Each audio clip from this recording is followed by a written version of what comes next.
So can you tell me what was accomplished here today?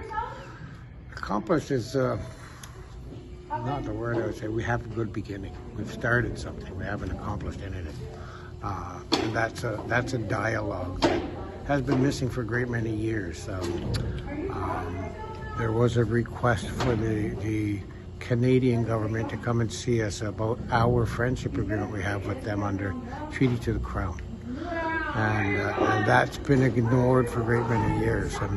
And the Wet'suwet'en had asked us to support them, so we supported the Wet'suwet'en. They're two different things, but both things we're talking about today in the room. But we have to stick with our word and our integrity, and we're at this point holding our roadblocks until the Wet'suwet'en people ask us to take it down.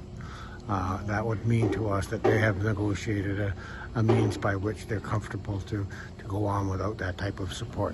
I think it's sad that we've needed to use that type of support because the British, the Crown, are on a friendship agreement with us, and we pull on that rope when we need their help. We pull on that wampum belt, that friendship belt, and they come.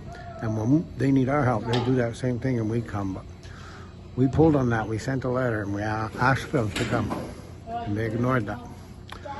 And that went out a month before we stood with Wet'suwet'en. So those things were talked about. The perimeters with which Canada can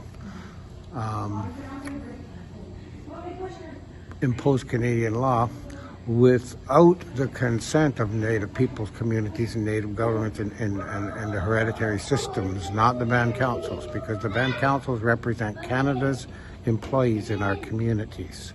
They're paid by I think they're through Indian Affairs, but they're paid through a government paycheck for government positions, and they're elected positions that came into this community after 1924 and when Duncan Campbell Scott created that. So all these things are what we're talking about, and we're talking about the last 150 years that we've been ignored as the friendship. So we're asking, are we still friends? Because we're maintaining that type of integrity in this room today, and that type of integrity says, yes, we are still friends.